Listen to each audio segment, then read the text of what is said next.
विफलता के चलो चलो पश्चात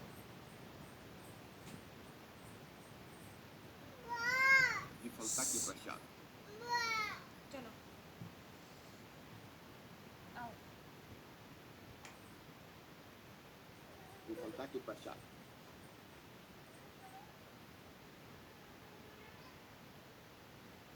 इटली के राष्ट्रवादियों की निर्भरता इटली के राष्ट्रवादियों की निर्भरता इटली के राष्ट्रवादियों की निर्भरता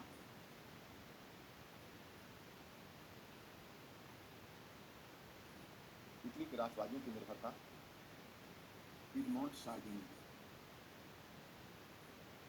पिडमोंट सार्डिनिया पिडमोंट सार्डिनिया के राजतंत्र पर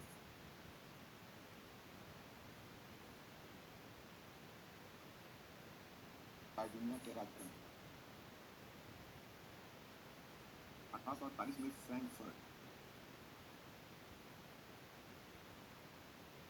फ्रैंकफर्ट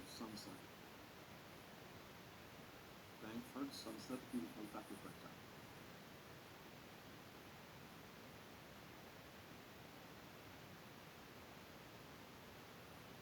फ्रैंकफर्ट संसद की विफलता के पश्चात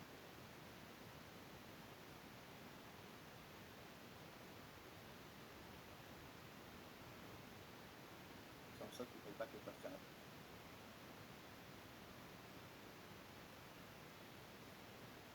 राष्ट्रवादियों की निर्भरता जर्मन राष्ट्रवादियों की निर्भरता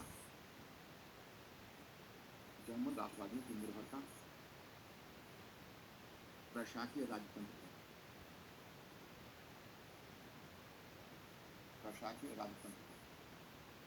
पर तो देखो अब क्रांति देखो कैसे मुड़ गई, इस तरफ मुड़ गई। अब यहाँ पर देखो काबूल सैनिक एवं कूटनीतिक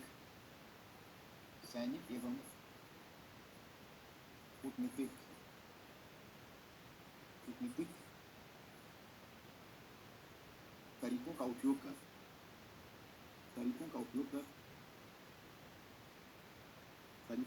कर एवं फ्रांस की सहायता से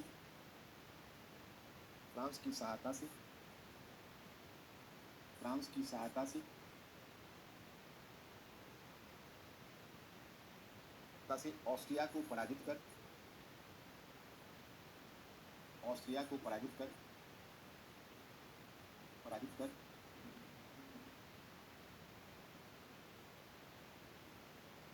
इटालियन राज्यों के एकीकरण को उत्तरी इटालियन राज्यों के एकीकरण को संभव बनाया।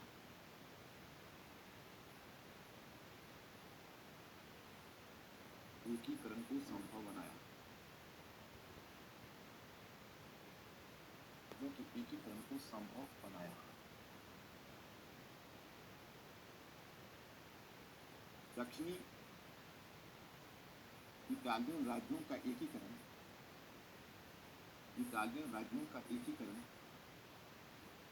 दक्षिणी इटालियन राज्यों का एकीकरण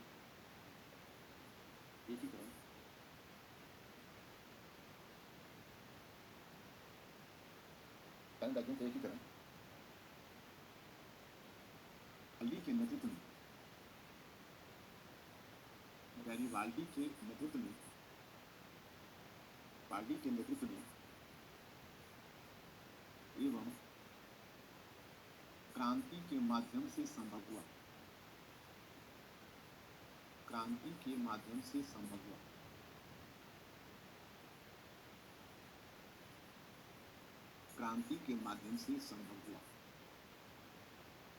सूचना मिलती है कि उत्तरी इटालियन राज्यों के एकीकरण को संभव बनाया।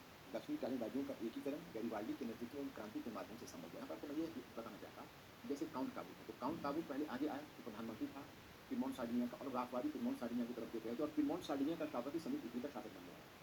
पहले वो फ्रांस से वार्ता की, उसको कुछ भूभाग देने का लालच दिया, ने तुरंत किया को, और फिर उसकी सहायता से ऑस्ट्रिया को पारित किया, तो उसको तत्काल तो लोम्बार्डी का भूभाग मिल गया। मैं जानूँ कि भूभाग की चर्चा नहीं करता, वो आपके फैक्ट को बढ़ा देगा और फिर आपको याद नहीं। इसलिए मैं चाहता हूँ कि चीज़ें आपको याद रहे और आप ओवरऑल चेंजेस को समझ सकते हो, और अगर जरूरत पड़े क्वेश्चन को रेफरेंस के रूप में लिख सकते हैं। इसका फिर दूसरा, लेकिन परमा मोडेना टस्कनी का राज्य उनको तात्कालिक रूप से तो नहीं भी हुआ, लेकिन वहाँ पर जब राष्ट्रवाद की लहर चल पड़ी तो फिर फ्रांस की सहायता से वहाँ जन्म संग्रह कराकर उसने उसको मिला लिया कि उत्तरी इटालियन राज्यों का एकीकरण से काउंट काबू नहीं पूरा किया। अब दक्षिणी इटालियन राज्य में आपको मानचित्र पर बताता हूँ, नेपोल्स और सिसिली है, वहाँ पर वो बढ़ता तो फ्रांस की दूसरी शक्ति को आपत्ति हो सकती थी। विशेष करके कि मध्य में पोप का क्षेत्र भी स्थित था। तो गैरिबाल्डी एक गणतंत्रवादी था, वह यूरोपीय शासकों की सीमाओं को स्वीकार करने के तैयार नहीं था। वहाँ गया, उसने जनता का आंदोलन छेड़ा और फिर नेपोल्स सिसिली भी इटली के साथ विलय हो गया। तो ये गैरिबाल्डी दोनों ने मिलकर काम पूरा किया। यहाँ पर देखोगे तो बिस्मार्क है, बिस्मार्क में हमने बताया निर्वर्तक के प्रसाद के राजतंत्र पर, और फिर बिस्मार्क ने इसको बिस्मार्क ने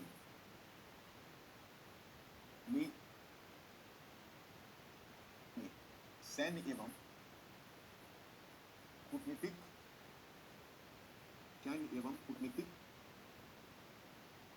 पद्धति का प्रयोग कर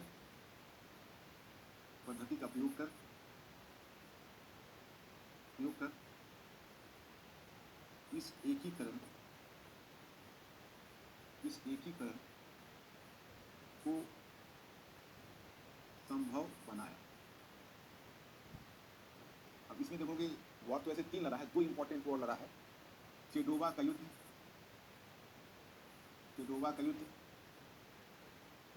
इसमें आप देखोगे 1866 में, और इसमें ऑस्ट्रिया को पराजित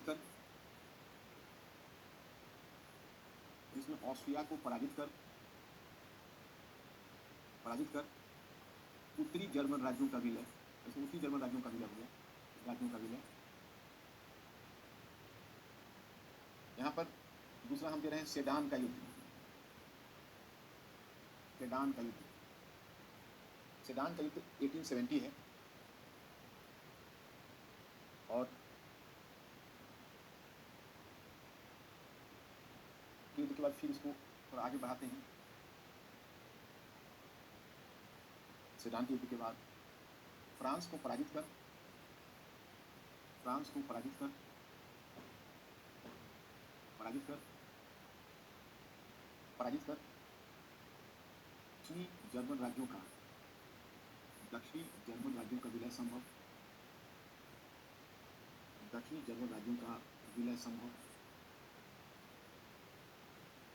दक्षिणी जर्मन राज्यों का विलय संभव।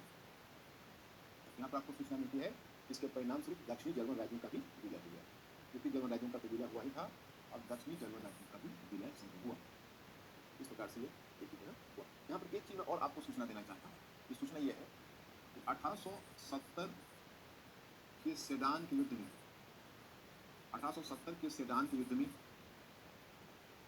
में फ्रांस पराजित एवं अपमानित।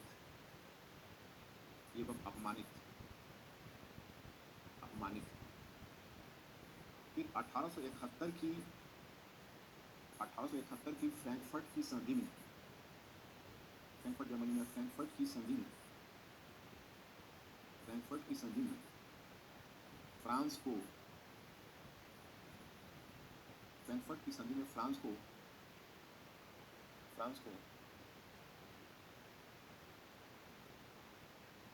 और लोरेन का भूभाग भी गंवाना पड़ा। एल्सस एवं लोरेन का भूभाग भी गंवाना पड़ा, तो बहुत करने वाली बात है कि वहाँ पर 3 व्यक्तित्वों ने मिलकर इटली का एकीकरण पूरा किया था। यहाँ बिस्मार्क ने सैन्य एवं कूटनीतिक शक्ति के बल पर इसे पूरा कर लिया, और फिर फ्रैंकफर्ट की संधि में फ्रांस से एल्सस और लोरेन का भूभाग छीन लिया। आगे जब हम फर्स्ट वर्ल्ड वॉर के फिर बता रहे होंगे तो आपको क्लियर होगा। तो ये है एकीकरण, इटली और जर्मनी 1870 तक पूरा हो गया। अब यहाँ पर हम आपको तीसरा ट्रेंड बताना चाहते हैं। जैसे मैं थोड़ा सा आपको मानचित्र कर देखना चाहें, क्लिक जो नेपोल्स और सिसिली मैंने कहा है, आप मानचित्र उसको देख लेना। वो नेपोल्स और सिसिली से में यही मिलता है। यहाँ पर गैरिबाल्डी ने इसका विलय को समझा। ये इटली परमा मोडेना टस्कनी 7 पार्ट में बता हुआ है। ये लोम्बार्डी वेनेशिया ये रीजन है, ऑस्ट्रिया के रीजन। ये परमा मोडेना और टस्कनी है 3, यहाँ पर ऑस्ट्रियाई राजवंश का शासक है। पिडमोंट ये है, सार्डिनिया यही है पावरफुल स्टेट, पिडमोंट सार्डिनिया। और जर्मनी में देखिए यही प्रशा। अब देखिए प्रशा का आकार कितना बड़ा है,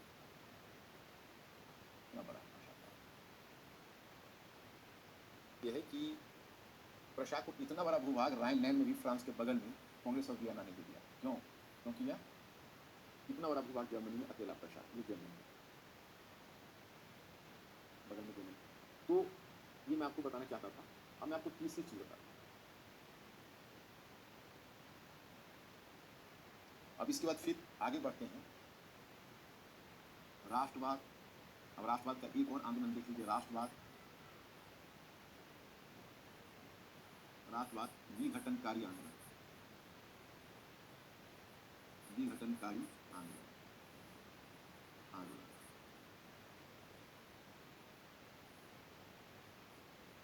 अब यहाँ पर देखिए, ओटोमन साम्राज्य, ओटोमन साम्राज्य,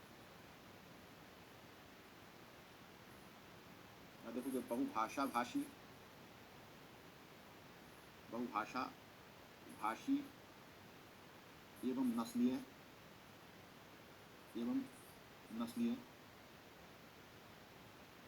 अपने स्वरूप में मध्ययुगीन, अपने स्वरूप में मध्ययुगीन, अपने स्वरूप में मध्ययुगीन। अब देखो ये हुआ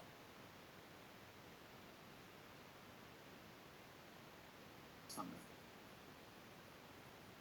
हैसवर्ड साम्राज्य।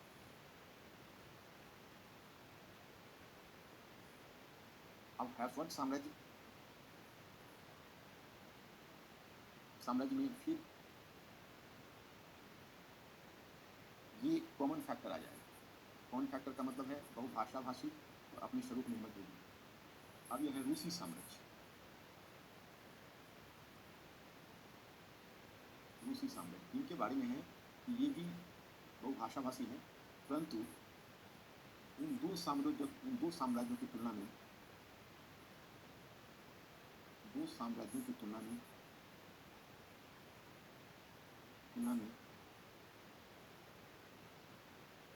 अपेक्षाकृत अधिक आधुनिक, अपेक्षाकृत अधिक आधुनिक। अब इसमें क्या हो रहा है, ये ऑटोमन साम्राज्य, दिलचस्प चीज ये है कि फिर भी फर्स्ट वर्ल्ड वॉर तक हैसवर्ड साम्राज्य बच गया। हैसवर्ड साम्राज्य अगर विघटित हुआ है तो फर्स्ट वर्ल्ड वॉर जब हारा है, जिसके आगे मैं चर्चा करूंगा, इन पूरे 19वीं सेंचुरी और अर्ली 20वीं सेंचुरी तक ये ऑटोमन साम्राज्य का विघटन होता रहेगा। जैसे जैसे कि मॉडर्न हिस्ट्री में आप पढ़ोगे, वहाँ पर एक बाल्कन युद्ध पर 1912 में, और आपने मुस्तफ़ा कमाल पाशा का भी नाम सुना होगा, वो भी ऑटोमन साम्राज्य से जुड़ी हुई चीज थी। क्योंकि ये मुस्तफ़ा कमाल पाशा में क्या है, मैं इसका चक्कर बता रहा हूँ। और ये ऑटोमन साम्राज्य से जुड़ा वही वो महत्वपूर्ण सुधारक है जिसको आप मुस्तफ़ा कमाल पाशा के नाम से जानते हैं। ऐसा कि यह भी, ये तीनों पुरातन साम्राज्य हैं, आधुनिकीकरण नहीं किया, संक्रमण की अवस्था को नहीं झेला, बहुभाषा भाषी बहुनस्लीय है। जब राष्ट्रवाद का प्रहार हुआ तो राष्ट्रवाद के प्रहार में जो अलग अलग भाषाई और नस्लीय समूह हैं वो अपने आप को स्वतंत्र राष्ट्र का मानने लगे। तो सवाल यह है कि ये समस्या तो तीनों साम्राज्यों की हुई, लेकिन ऑटोमन साम्राज्य का निरंतर विघटन क्यों होता है, ये दिलचस्पी या ये जिज्ञासा का विषय है। तो दो फैक्टर इसमें होगा जो इन दोनों में नहीं होगा। एक तो ये ऑटोमन साम्राज्य, आप याद करिए, मैंने कुस्तुनतुनिया का पतन आपको बताया था कि मध्य एशियाई तुर्क वह पूर्वी रोमन साम्राज्य पर हमला कर उसकी राजधानी पर कब्जा किया था, यही ऑटोमन साम्राज्य, जिसने बहुत बड़े भूभाग पर शासन किया था। तो पूर्वी रोमन साम्राज्य की पूरी खाती मिल गई, पूरी विरासत मिल गई। यह ईस्टर्न यूरोप, जिसको पूर्वी यूरोप का भूभाग कहते हो, उस पर इसका पूरा नियंत्रण था। इसके अलावा पश्चिम उत्तरी अफ्रीका के क्षेत्रों पर था, उत्तरी अफ्रीका का क्षेत्र इसके हाथ से धीरे निकल गए, और पश्चिम एशिया के क्षेत्र पर अभी इसका नियंत्रण था। तो यह बड़ा साम्राज्य था, परंतु जैसा कि अन्य साम्राज्यों का हुआ था यूरोपीय साम्राज्य के उद्भव के काल में, वही इनके साथ हुआ। ये इसका पतन हो गया था। भारत में मुगल साम्राज्य का पतन हुआ, चीन में मंकी साम्राज्य का पतन हुआ, या पश्चिम एशिया में सफावी साम्राज्य का पतन हुआ, तो ऑटोमन साम्राज्य का भी पतन हो गया था, और अब यह यूरोप का मरीज बन गया। It was converted into the sick man of the earth. और दूसरी बात क्या है कि इसमें शासक मुस्लिम थे और बहुसंख्यक प्रजा क्रिश्चियन, पूर्वी यूरोप में जो इसकी प्रजा थी वो क्रिश्चियन थी और शासक मुस्लिम था। तो जब क्रिश्चियन प्रजा विद्रोह करता और ये मुस्लिम शासक उसे दबाने का प्रयास करता, मुस्लिम शासक जब दबाने का प्रयास करता तो यूरोपीय शक्तियां इस मुद्दे पर हस्तक्षेप कर देती। यूरोपीय शक्तियों को गवारा नहीं होता कि ईसाई प्रजा को कोई मुस्लिम शासक दबाए, और फिर ये इंटरवेन करके उस क्षेत्र को स्वतंत्र करवा दे, जो इनके साथ नहीं था। हैसबर्ग साम्राज्य के साथ इस वक्त पावर था, ये खुद क्रिश्चियन था, जनता भी क्रिश्चियन थी, और उसी साम्राज्य को अपने आप को ऑर्थोडॉक्स ईसाई चर्च भी उसमें दो थी, एक रोमन कैथोलिक, दूसरा प्रोटेस्टेंट तो थी, लेकिन एक दूसरा डिवीजन भी है, ऑर्थोडॉक्स ग्रीक चर्च, रशिया उसका मुखिया, और एक दूसरा था, आप समझ सकते हो कि रोमन चर्च। तो ये ऑर्थोडॉक्स ग्रीक चर्च का मुखिया ही रूस था। तो इनके जो भी थे अपने मामले थे, इसमें तो यूरोपीय शक्तियां हस्तक्षेप कर देती। फिर यूरोप का मरीज था, यूरोपीय शक्तियों को स्वयं भी इस बात की लालच थी कि हम इससे ज़्यादा से ज़्यादा रियायत प्राप्त कर सकें।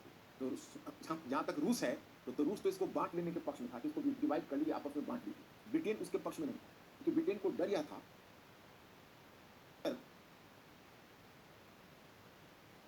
ऑटोमन साम्राज्य बिखर जाएगा, उसका विघटन हो जाएगा, तो यूरोप में शक्ति संतुलन बिगड़ जाएगा। और मैंने आपको पीछे बताया हुआ है, यूरोप में सबसे अधिक शक्ति संतुलन की चिंता किसे थी? तो शक्ति संतुलन की चिंता सबसे अधिक ब्रिटेन को। तो ब्रिटेन चाहता था विभाजित ना हो, हाँ वो चाहता था हम कुछ रियायत ले लें। अब दूसरा है हैसबर्ग साम्राज्य, यानी ऑस्ट्रिया में, ऑस्ट्रिया का शासक।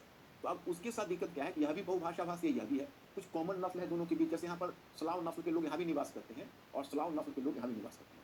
और रूस स्वयं एक स्लाव बहुल साम्राज्य है। स्लाव सबसे अधिक संख्या रूस में स्लावों की है। आज भी तुम देखोगे रूसी गणतंत्र स्लाव जनसंख्या को ही प्रतीत करता है। तो अब यहाँ पर एक बड़ी स्लाव जनसंख्या, यहाँ भी स्लाव जनसंख्या है। अब देखो रूस क्या गेम खेलता है, एक स्लाव स्वतंत्र स्लाव राज्य हो गया था, ऑटोमन साम्राज्य से निकला हुआ राज्य था, उसका नाम था सर्बिया, वहाँ पर स्लाव पॉपुलेशन। तो रूस ने उसको अपना शिष्य बना दिया था सर्बिया को। याद रखना चाहिए, फर्स्ट वर्ल्ड वॉर का वो खान बनेगा। और वह सर्बिया को बार बार भड़काता था कि आप इस क्षेत्र में एक पैन स्लाव मूवमेंट चलाओ। पैन स्लाव मूवमेंट का मतलब अखिल स्लाव आंदोलन, जिसमें आप एक योजना रखो कि सभी स्लाव जनसंख्या को मिलाकर एक बृहद स्लाव राष्ट्र की स्थापना की जाए। तो वहाँ पर वो नारा देता था पैन स्लाव मूवमेंट। इससे ऑटोमन साम्राज्य को तो खतरा था ही, और हैसबर्ग साम्राज्य को भी खतरा उत्पन्न हो गया था, क्योंकि कुछ स्लाव अगर इस क्षेत्र में थे तो कुछ स्लाव इस क्षेत्र में थे, तो दोनों क्षेत्रों में स्लाव बटे हुए थे। हालांकि सर्बिया ऑटोमन साम्राज्य पर अटैक कर रहा था, परंतु यहाँ पर रूस दोहरा गेम, डबल गेम खेल रहा था। वो चाह रहा था कि ऑटोमन साम्राज्य के साथ साथ अगर हैसबर्ग साम्राज्य क्षतिग्रस्त हो जाए तो अच्छा। तो हैसबर्ग साम्राज्य को इस बात से चिढ़ थी कि रूस जानबूझकर उसे तोड़ने की कोशिश कर रहा है और सर्बिया को खड़ा कर रहा है। इस कारण हैसबर्ग साम्राज्य और सर्बिया के बीच प्रतिस्पर्धा काफी बढ़ जाएगी और हैसबर्ग साम्राज्य सर्बिया से काफी क्रुद्ध हो जाएगा। इसलिए ठीक फर्स्ट वर्ल्ड वॉर से पहले मैं बताऊंगा, इस सभी टॉपिक एक दूसरे से इंटरलिंक होते हैं, तो बड़ी मुश्किल होता है एक टॉपिक बिना दूसरे टॉपिक की सहायता के समझाना।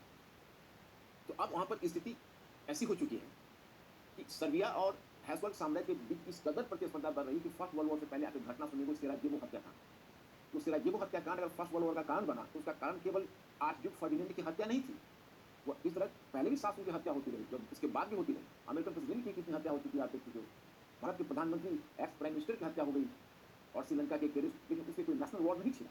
लेकिन अगर यहाँ पर वॉर छिड़ा है तो उसका कारण है सर्बिया और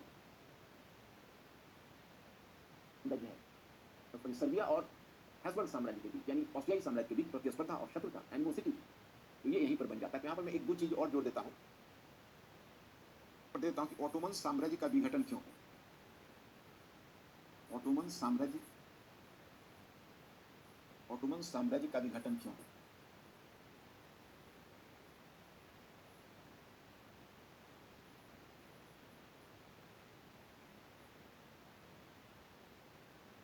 कि यह यूरोप का मरीज हो चुका था, मतलब अत्यधिक कमजोर हो चुका था, यूरोप का मरीज हो चुका था। यहां पर मैं बताना चाहता, ऑटोमन शासक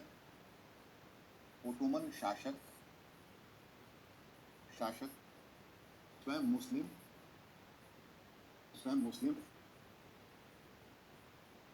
ऑटोमन शासक स्वयं मुस्लिम, पूर्वी यूरोप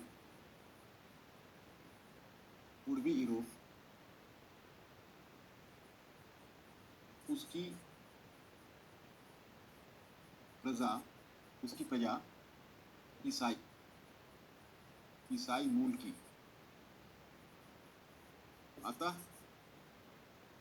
उनके द्वारा विद्रोह किए जाने के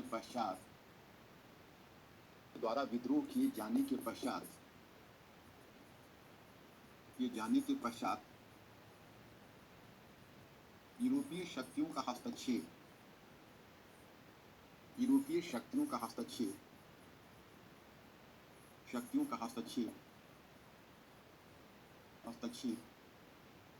एवं उन राज्यों को स्वतंत्रता प्राप्त,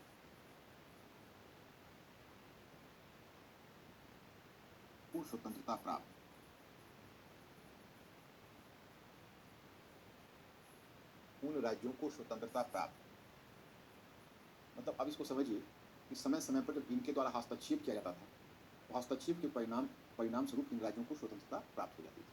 तो from time to time the intervention was going on. इस प्रकार से समय समय पर इनके मामले में हस्तक्षेप होता रहता था। तो इस कारण से विघटन होता रहता है। तो इस तरह से यहाँ उदाहरण में देखो कौन कौन से राज्य इससे स्वतंत्र हुए हैं, उनका उदाहरण दे रहा हूँ। जैसे यूनान, 1832 टाइम पीरियड याद रखने की जरूरत नहीं, जस्ट मैंने बता देता हूँ। यूनान स्वतंत्र हो गया। 2 रोमानिया 59,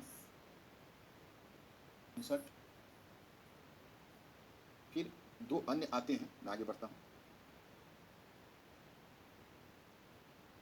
सर्बिया और मॉन्टेनिग्रो, सर्बिया एवं मॉन्टेनिग्रो, सर्बिया एवं मॉन्टेनिग्रो, ये 1878 में बर्लिन कांग्रेस हुआ, उसी ने इसको मान्यता दी स्वतंत्रता की, बर्लिन कांग्रेस। और मॉन्टेनिग्रो को आज़ादी मिली के बाद बुल्गारिया स्वतंत्र हुआ, बुल्गारिया ये 1885 में इंडिपेंडेंट हो गया रूस की सहायता से। और फिर लास्ट में अल्बानिया 1913 में स्वतंत्र हो गया, फर्स्ट वर्ल्ड वॉर की पूर्व संध्या। टोटल 6 राष्ट्र स्वतंत्र हुए, एक यूनान, दूसरा रोमानिया, तीसरा सर्बिया, चौथा मॉन्टेनिग्रो, पांचवा बुल्गारिया और छठा अल्बानिया, इतने स्वतंत्र हुए। देखता हूं उनके मानचित्र पर तो कुछ क्या है आपकी पीपीटी में। टर्की से जो स्वतंत्र हुए राज्य है उनकी चर्चा है। ये रोमानिया है, ये बुल्गारिया है, ये टर्की से निकला हुआ, ये सर्बिया है, ये मॉन्टेनिग्रो है, मॉन्टेनिग्रो के नीचे अल्बानिया, सर्बिया और मॉन्टेनिग्रो के दक्षिण में अल्बानिया राज्य है। यही ऑटोमन साम्राज्य टूटा है और ये हैब्सबर्ग साम्राज्य अब ये बचा हुआ है, ये फर्स्ट वर्ल्ड वॉर के बाद टूटेगा और ये तो टुकड़ों में बट रहा है।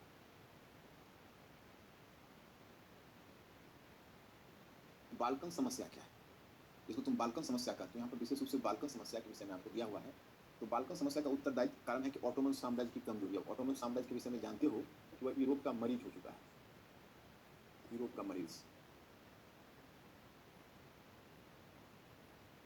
और फिर विभिन्न अल्पसंख्यक समूहों के मध्य राष्ट्रवादी महत्वाकांक्षाओं का उभार, विभिन्न क्षेत्र हैं उनमें फ्रांस की क्रांति से निकली राष्ट्रवाद का प्रभाव है और वह स्वतंत्र होने की चाहत लगाकर बैठे थे, तो आप देख ही रहे। तीसरा है यूरोपीय शक्तियों के हस्तक्षेप ने इसके विघटन को प्रोत्साहित किया, क्योंकि यूरोपीय शक्तियां समय समय पर हस्तक्षेप करती थी। और चौथा, तुर्की में यूरोपीय शक्तियों के परस्पर विरोधी हितों ने प्रतिद्वंदता को जन्म दिया। अब इनके विरोधी हितों की बात अगर तुम पूछोगे तो मैं थोड़ा सा नोट डाउन, 4 पॉइंट है विरोधी हितों में, अगर तुम चाहोगे तो इसमें मैं शॉर्ट में तुमको बता देता हूँ। हालांकि आपको ये चीज अगर यही बात आप लिख डालोगे उससे भी आपका काम चल जाएगा कि बाल्कन समस्या, हालांकि बाल्कन समस्या एक्सक्लूसिव तो नहीं पूछेंगे, हो सकता है आपको उदाहरण देना हो। विरोधी हित, रूस, ऑटोमन साम्राज्य, ऑटोमन साम्राज्य का विभाजन चाहता, विभाजन चाहता, परंतु ब्रिटेन को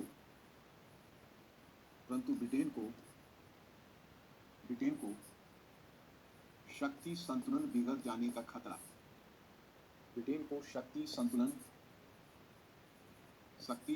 बिगड़ जाने का खतरा, एक तो ये पहलू हो गया। सर्बिया के द्वारा चलाए जाने वाले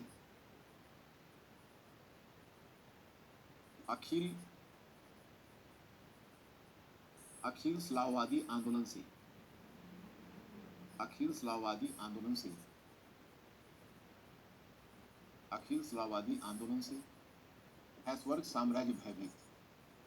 हैब्सबर्ग साम्राज्य भयभीत, ये दो भी जिसमें टकराट याद रहे तो ठीक है, नहीं याद रहे चलेगा। ये 4 पॉइंट आपको इस पर मिला है। फिर मेरा स्टडी मटेरियल, आपको कुछ पढ़ने की जरूरत नहीं है, आप मेरा स्टडी मटेरियल पढ़ो, पीपीटी को देख लो, क्लास में जो कवर करवा रहा हूँ उसे देख लो, आपका और कुछ देखने की जरूरत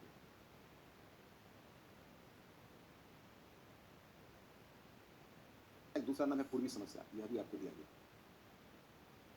एरिया स्वतंत्र हुआ है, उसकी सूची है। अब देखो जब विघटन की उसकी प्रक्रिया चल रही है तो मुस्तफा कमाल पाशा एक सैनिक जनरल है, परंतु उसकी भूमिका फर्स्ट वर्ल्ड वॉर के टाइम में आपको आई। फर्स्ट वर्ल्ड वॉर में क्या होगा कि तुर्की हार जाएगा, ऑटोमन साम्राज्य जर्मनी के पक्ष से लड़ेगा और हार जाएगा। तो फिर वहां पर अब मित्र राष्ट्र, भारत में आपने खिलाफत मूवमेंट मॉडर्न हिस्ट्री में देखा है, तो वो खिलाफत मूवमेंट इसी से जुड़ा हुआ मसला है। क्योंकि जब ऑटोमन साम्राज्य पराजित हो गया जर्मनी के साथ, तो फिर यूरोपीय शक्तियों ने पेरिस शांति सम्मेलन में एक योजना बनाई कि इसे आपस में मिलकर बांट लेते हैं।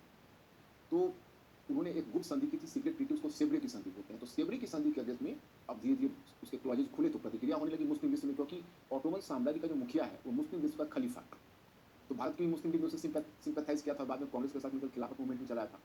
उसी तरह पूरे वर्ल्ड वाइड इस बात का रिएक्शन हुआ। लेकिन बाद में क्या हुआ कि तुर्की ऑटोमन साम्राज्य के अंतर्गत एक सैनिक जनरल था मुस्तफा कमाल पाशा, उसने विद्रोह कर दिया और इस संधि के क्लॉज को मानने से इनकार कर दिया और यूनान पर हमला कर दिया, युद्ध को पुनर्जीवित कर दिया। तो फर्स्ट वर्ल्ड वॉर में पहले से ही मित्र राष्ट्र थके हुए थे, तो उन्होंने मुस्तफ़ा कमाल पाशा से लड़ना मुनासिब नहीं समझा, बल्कि उन्होंने संधि के क्लॉज बदल दिए। लौज़ान की संधि से उसमें मुस्तफ़ा कमाल पाशा की लगभग सारी मांगें मान ली गई। तो अब मुस्तफ़ा कमाल पाशा ने खलीफा के पद को समाप्त कर दिया, और खलीफा को के पद को समाप्त करने के बाद अब तब उसने तुर्की का आधुनिकीकरण करने की योजना बनाई, जो पूरी तरह से उसका कायाकल्प कर डाला। किया कि तुर्की का उसने पश्चिमीकरण कर दिया। वहाँ पर इस्लाम के वेस्टिजेज को ही समाप्त करना चाहा, खलीफा के पद को समाप्त करना चाहा, शुक्रवार की जगह रविवार को छुट्टी घोषित करनी शुरू कर दी, घोषित कर दी। उसने अरबी लिपि को चेंज करके रोमन लिपि इंट्रोड्यूस कर दिया, रोमन अल्फ़ाबेट्स इंट्रोड्यूस कर दिया। उसने मौलवी टोपी पर पाबंदी लगा के लोगों को यूरोपीय हैट पहनने के लिए प्रोत्साहित किया। तो उसने वेस्टिजेज ऑफ रिलीजन को समाप्त कर दिया। अभी आपने हाजिया सोफिया मॉस्क वाला विवाद देखा होगा तुर्की में, कि उसको मुस्तफ़ा कमाल पाशा ने एक इंटरनेशनल म्यूजियम बना दिया था उस मॉस्क को। फिर उसको अभी एर्डोगन की जो गवर्नमेंट है, उसने उसको फिर कन्वर्ट मॉस्क में किया है, जो वर्ल्ड वाइड चर्चा का विषय है, क्योंकि वहाँ पर भी तो फिर इस्लामिक फंडामेंटलिज्म का कम बैक हुआ है। तो ये जो मुस्तफ़ा कमाल पाशा है, मुस्तफ़ा कमाल पाशा ने तुर्की को एक आधुनिक राष्ट्र बनाया, इसको अतातुर्क बोलते हैं, अतातुर्क राष्ट्रपिता की उपाधि में। और तुर्की में इसको एक मुक्तिदाता के रूप में देखा गया। तो उसके बाद तुर्की का जो बचा हुआ अंश मॉडर्न राष्ट्र बन जाएगा। अब आगे फर्स्ट वर्ल्ड वॉर के बाद हब्सबर्ग साम्राज्य को टूटने की बारी होगी, और रूस तो फिर आगे सोवियत रूस बन जाएगा, उसके टूटने की बारी तो सबसे लास्ट में होगी। लेकिन ये तीनों साम्राज्य अंतोगत टूटे, और ये फ्रांस की क्रांति की विरासत यहाँ तक पहुँच गई है, आप समझ सकते हैं। तो अब एक डायग्राम मैं आपको बनाता हूँ।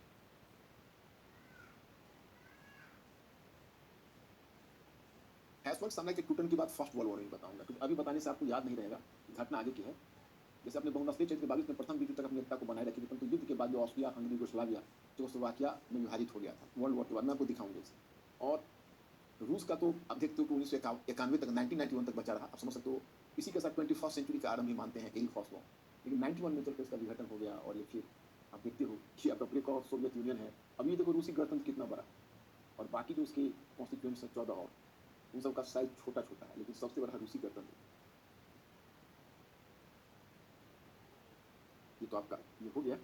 अब मैं एक डायग्राम आपको फॉर्म कर देता हूँ, आपको डायग्राम फॉर्म कर देता हूँ। ये फ्रांस की क्रांति, फ्रांस की क्रांति, ओके। अब इससे दो विचारधारा निकल कर आएगी, या आप इसको ऐसे समझ लो, चलो इसको 1815 की क्रांति, 1830 की क्रांति और 1848 की क्रांति।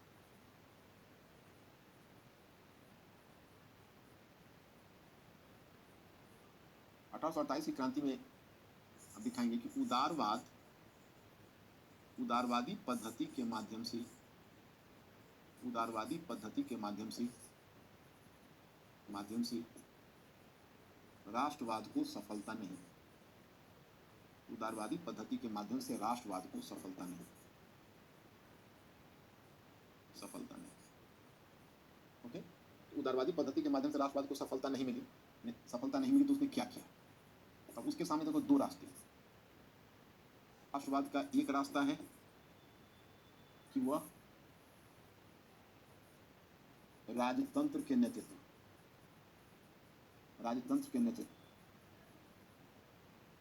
और दूसरा रास्ता है उग्र जन आंदोलन,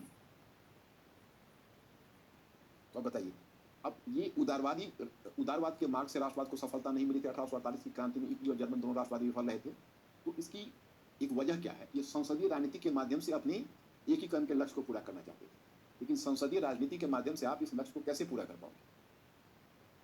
कि उसके लिए आपको जनता को साथ लेकर चलना पड़ेगा। मध्यवर्गीय नेतृत्व अवसरवादी है, वह चाहता है जन आंदोलन उग्र ना हो, हमारे नियंत्रण में रहे, और हम इस जन आंदोलन का थोड़ा सा उपयोग करके अपने लक्ष्य को पालें। तो वो इनका जो बीच का ये इनका जो सीमित जन आंदोलन का कॉन्सेप्ट और संसदीय राजनीति का वो सफल नहीं रहा।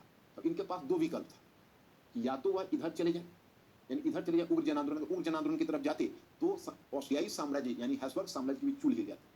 उधर वो नहीं गए, क्योंकि उधर जाने में खतरा है, उधर जाने में इनका स्वयं का विशेषाधिकार समाप्त हो जाए। इन्होंने दूसरा तरीका कौन सा अपनाया? राजतंत्र के नेतृत्व की तरफ गए, और प्रशा तथा पिडमोंट सार्डिनिया के राजतंत्र के अधीन एकीकरण पूरा होगा। ये डायग्राम फिर आगे बढ़ेगा, यहाँ पर इसी से जुड़ेगा डायरेक्ट इटली एवं जर्मनी का एकीकरण,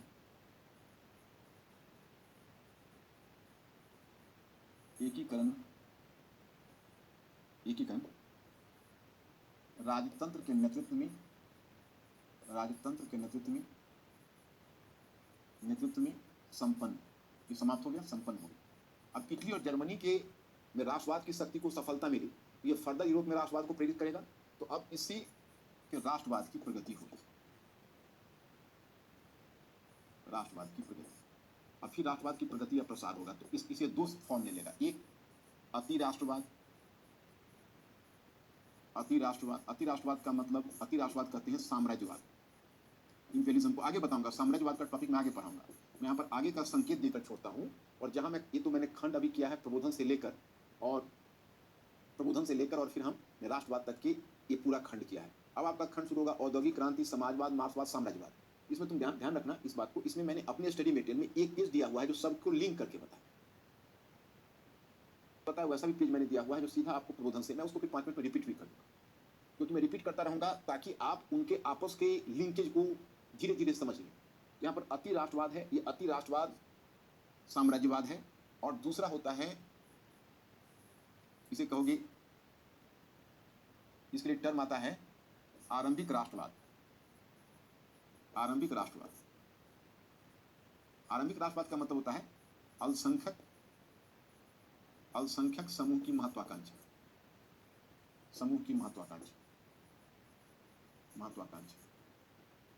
इससे जुड़ी हुई समस्या आएगी ऑटोमन साम्राज्य में बाल्कन प्रश्न। ये बाल्कन प्रश्न को जन्म देगा। अब ये साम्राज्यवाद और बाल्कन प्रश्न, ये दोनों मिलकर प्रथम विश्व युद्ध का रास्ता तैयार करता है। हालांकि और भी फैक्टर मिलेंगे, लेकिन ये प्रथम विश्व युद्ध का रास्ता तैयार कर देता है। इस प्रकार से राष्ट्रवाद देखो, पहले मुक्तिदाता शक्ति के रूप में आई, और फिर यह अपनी आक्रामक शक्ति बन जाएगी साम्राज्यवाद के रूप में, और फिर धीरे धीरे ये इतना तनाव यूरोप में पैदा करेगी कि आगे फर्स्ट वर्ल्ड वॉर का रास्ता तैयार होगा। ये मैं आगे वाले टॉपिक में आप लोगों को फिर इससे लिंक करके फिर बताऊंगा। फिलहाल अब मेरे 2-3 क्वेश्चन आपके सामने डालने हैं। तो एक तो क्वेश्चन मैंने कहा कि आप बड़े आराम से इसको सॉल्व कर सकते हैं कि 19वीं सदी के यूरोप में राष्ट्रवाद में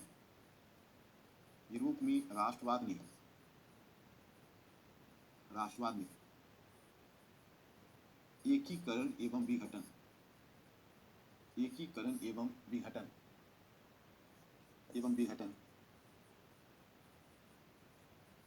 विघटन दोनों प्रकार के